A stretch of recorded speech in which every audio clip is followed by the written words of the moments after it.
Welcome to episode 4 of the Church of Marketing. I'm Jake Lewis. This is Connor Wright. And today we are going to be discussing pillars of marketing. The three pillars of marketing based on a book that Connor Wright has written. Yes. Remind me of the title. Advertising like a digital like baller. Like a digital baller. Like a baller. I just had to have you say it. Yeah. But before we dive in, I know you want to talk about Scylla Stable. Guys, Scylla Stable is one of our companies that we run and own and everything. And it is hydration formulated for different activities. So we have a bunch of different ones. This one right here is Scylla Stable. It's just for the everyday person, right?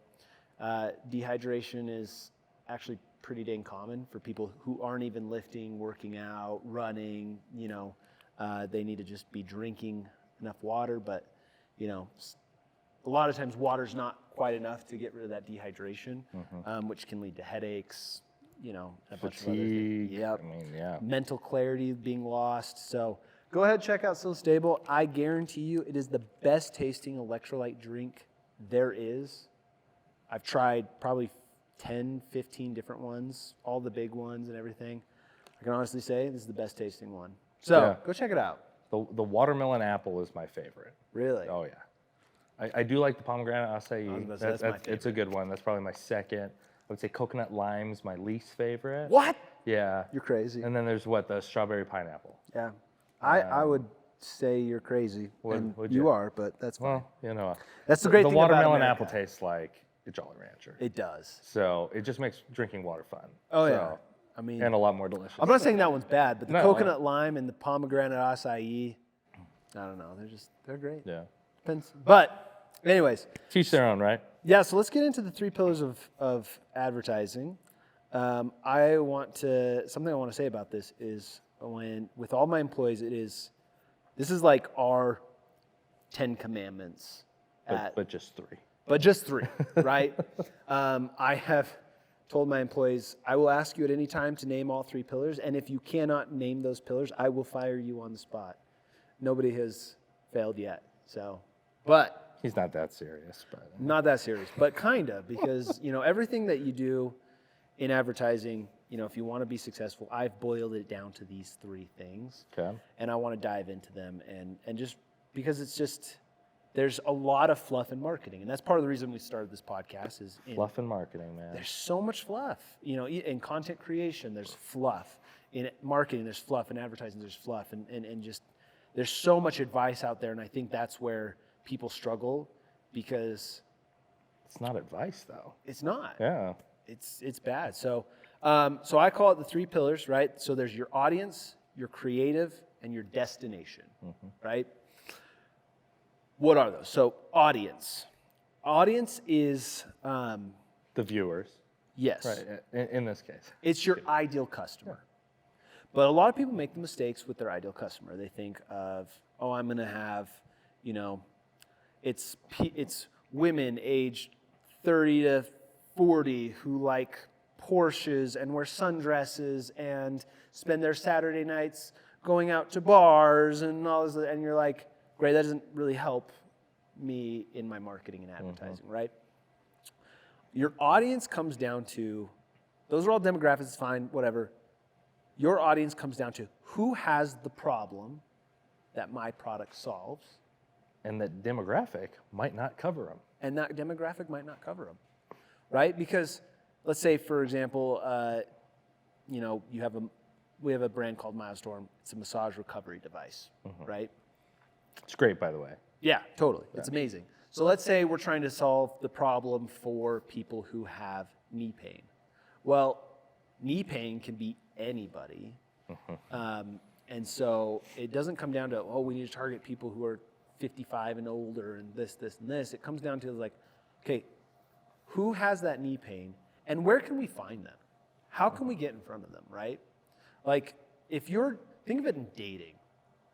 Right? If you know this kind of person you'd want to date is a fitness person, somebody who's active, loves sports and everything like that, are you going to go to the library to try and find your spouse? Of course not. Right? Probably not. Yeah. They're not there. You're going to go to the gym. You're going to go to the gym because that's where they're at. And that's where, your audience is. So it's one, knowing what problem they have that your product solves. Two, know where to find them. And then three, and I think this is the most important, is how do they talk about the problem they have?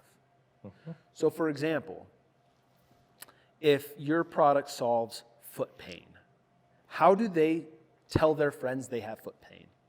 Is it, man, my foot is aching all day? Or is it, man, my foot is killing me? Or is it, my foot feels like it's being stabbed with a knife? Those are all different ways to describe the same problem. But if you can understand your audience and how they talk about their problem, then that helps the next pillar, which is creative, which we'll get to next, be able to talk to them like they understand. And I think this was an issue we had with Milestorm in the early days. So we had we tried to use a lot of very scientific terms. Plantar fasciitis, manosoreptors or whatever. I still can't pronounce the word. Which is like nerve endings in your skin or something. Yeah. I still don't even understand that. And, we tried to get really scientific-y, but the problem is most people don't talk like that. Yeah, I know I don't. Yeah. As a the runner, inventor of the no way. product- It's just my foot hurts. Yeah, the inventor of the Period. product, my business partner, he was an engineer. Yeah. So he talked and thought like an engineer. And then we had, PTs, physical therapists, personal trainers try and help us, craft the messaging. But the problem is they don't talk like the average person either. They talk like personal trainers, physical therapists. Like they talk very differently. It's different languages. Spanish and Portuguese are very similar, but they are different. Yeah. You have to speak the language that your customer has so that you can communicate exactly what you're trying to them that they understand. Yeah. Well, so you're simplifying the messaging, right? Whereas if you use words like plantar fasciitis or whatever, yes, there is a demographic, there is a group of people that understand that and then they get the problem. But if you simplify it, not only do those PTs and engineers understand the issue, but people who aren't PTs and doctors and whatever, they understand the messaging and what the problem that this product solves is. Yeah. So if you're not speaking the same language as your customer, you're not going to get sales. Yeah. And we found that. So some of the metrics I look at this, so the way I look at this, these three pillars is if your advertising is not working, like if you're not getting the best ROI, one of your pillars is broken, right? It's just not working. If you're not getting any sales, They might all be broken. 2 or 3 of them are broken. Yeah. So when revenues, if you're not hitting the ROAS or the ROI that you're looking for, this is where you go to these pillars of marketing to identify the problem to fix it. Which would you say out of those 3 pillars is usually the most broken in most cases? Would it be audience? It's pretty balanced. Really? I think it's different every time. Okay. So let's get into the creative. Yeah. Right? So the creative is obvious. I think that's pretty self-explanatory. Your ads, right? And this is where, how you measure this is your click-through rates in your ads manager, right? If you have high click-through rates, your creative is doing a good job. If you have low click-through rates, your creative is not doing a good job. So your creative, your job of your ads, I think this is where people miss the mark on advertising. When their ads are not performing, they think, oh, my ads suck. I've come in probably 30 to 50 times into an ads manager where the business owner says, my ads suck, my agency's doing a bad job, my Facebook marketer, the ads suck, we fired them, we've gone through 5 different agencies, and no one can get our advertising. I'm like, okay, let me take a look. So I go in and look, and their ads are actually performing very well. Their click-through rates are really high. So I'm like, you're trying to fix the problem by changing what's not the problem, right? Yeah, you're targeting the wrong pillar. Yeah, and it's something else. It's either the the audience or the destination that's the problem. So like with audience, I look at CPMs, right? Your cost to get in front of 1,000 people. What kind of targeting are you doing? And sometimes, you'll have a great click-through rate with your ad, but your cost of your CPMs are super high, or the targeting is just off. You're not targeting relative audiences and stuff. So you got to go in and to diagnose where the actual fix is. So with your creative, you're looking at your click-through rates. And then with creative, if you have low click-through rates, you got to start analyzing why. So the purpose of your ads is not to drive sales. The purpose of your ads is to get people's attention and give them an elevator pitch of your product. That's what your ad is. Most people think, oh, my ad is going to drive the sales. No, your ads are going to drive traffic to your website or landing page. From then on, the job of your ad is done. So that's what you got to look at your creative is, am I getting people to stop, pay attention, and go to my website? And when you put that blinder on of like, that's the job of my ads, it just helps you realize really where the problem is, because the next problem, and this is actually, I wouldn't say it's the most, but I'd say it's there's always room for improvement, is the destination, AKA the landing page or website. I see a lot of the main mistakes on websites. So I kind of want to dive into this a little bit deeper because, again, most businesses make the same mistake that all businesses do, and it's their product page. Okay. So here's a typical product page. Shopify, Amazon. You have your picture. That's the first thing they see. Then they have the title of the product. Then they have the price. Is that going to sell anybody on your product? Maybe. Probably not. Yeah. Very, very few people are going to be sold on that. Now, there's very few exceptions to the rule, but occasionally it can happen, right? The reason, though, this works for Amazon is because Amazon spends billions of dollars on their marketing and advertising so that you can trust Amazon. But if you try and do that with your regular business, it's not going to work because you don't have the trust and clout that Amazon has. Plus, you're not spending billions of dollars on your brand to be recognized by everybody. Yeah. So, it's just this is like one of my favorite things. It's CRO, website, or, conversion rate optimization. How your landing page should be, and we're getting a little into the deep waters. Your landing page should start off like this. The first section should be, here's the problem you solve. I help relieve headaches. This product helps relieve knee pain. Let's go back to Milestorm. Yeah, right? Yeah. It relieves knee pain. This hydration gets you less dehydrated while tasting delicious, right? Silly. You have one, think of it as like, this is like your One-line elevator elevator pitch. Yeah. One-line elevator pitch. What does your product do? Because then when people see that, they're like, okay. Cool, the ad was telling the truth. Yeah, the ad said this landing page is saying this. I have that problem.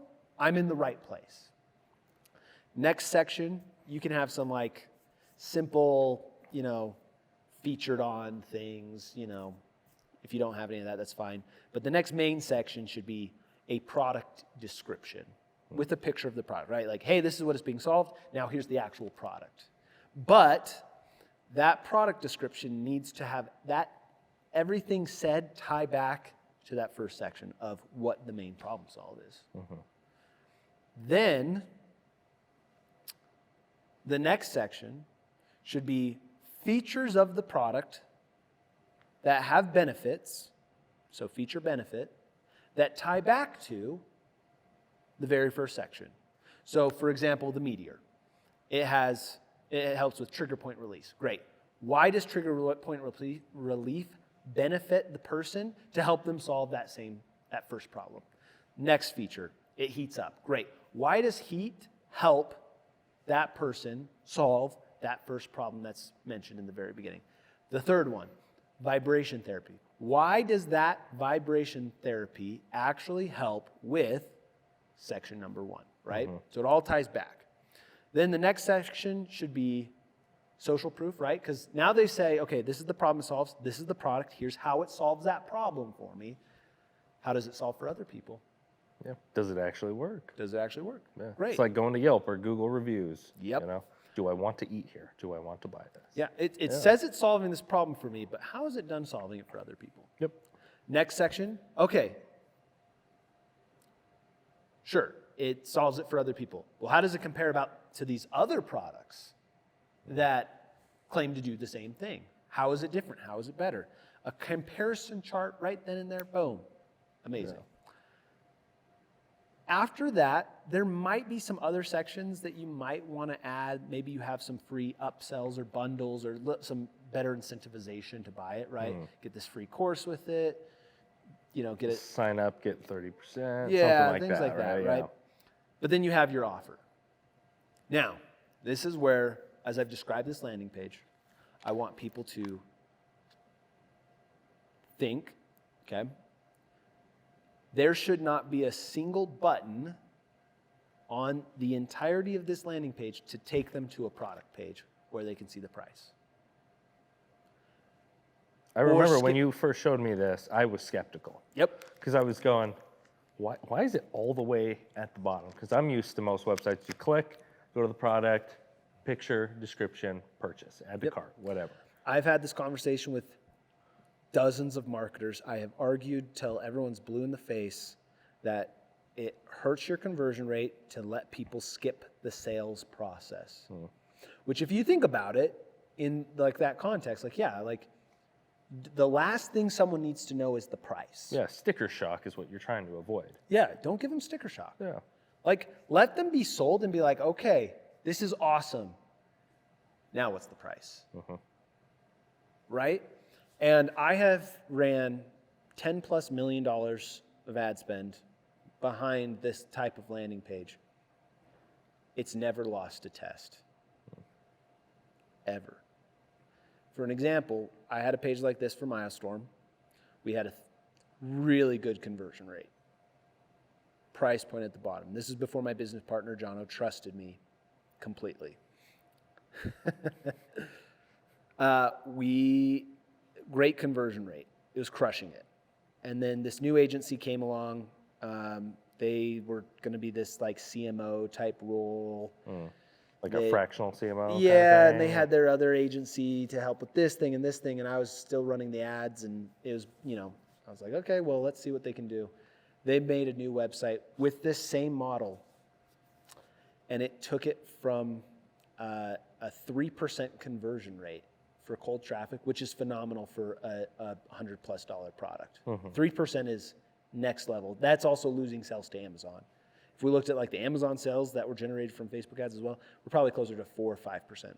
It took it to a 0.1% conversion rate.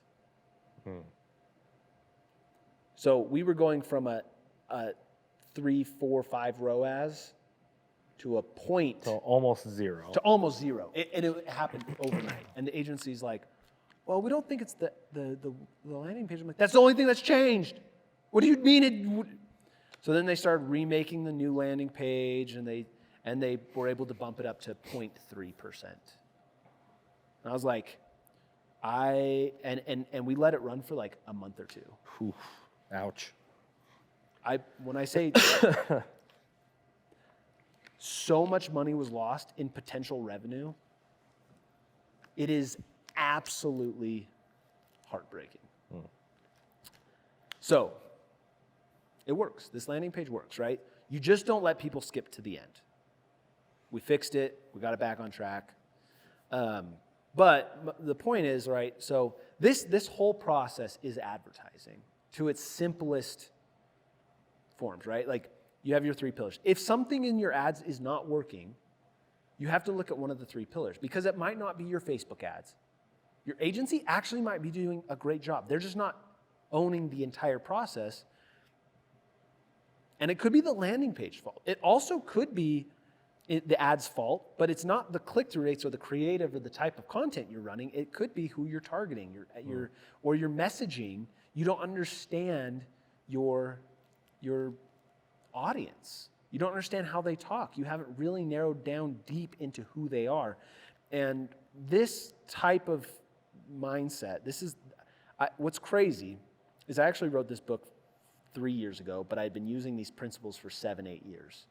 And if you've been in marketing for more than 2 years, you know how fast the marketing world changes. There's a new silver bullet every 3 months. You got to be on the TikTok shop. Oh, if you're not on the TikTok shop, you're not making organic social media. Oh, you're missing out. Or, oh, you're not doing SEO. Oh, you should be doing Google My Business. Oh, Google PPC is killing it. Oh, now Google PPC is trash. Oh, you got to be doing PMEX. YouTube ads is the new solution. Like, that's just in the last 6 months. Mm-hmm. But these principles of the 3 pillars of advertising, me and my team have been using consistently for years. I have been using it this entire time. And those principles, and I teach in my book, and the principles that we just talked about, audience, creative, and destination, CPMs, click-through rates, conversion rate.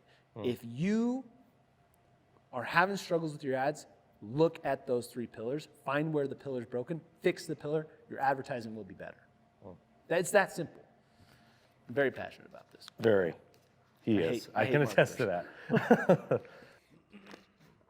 So, a little plug for my book. It's called Advertise Like a Digital Baller. You can get it on Amazon.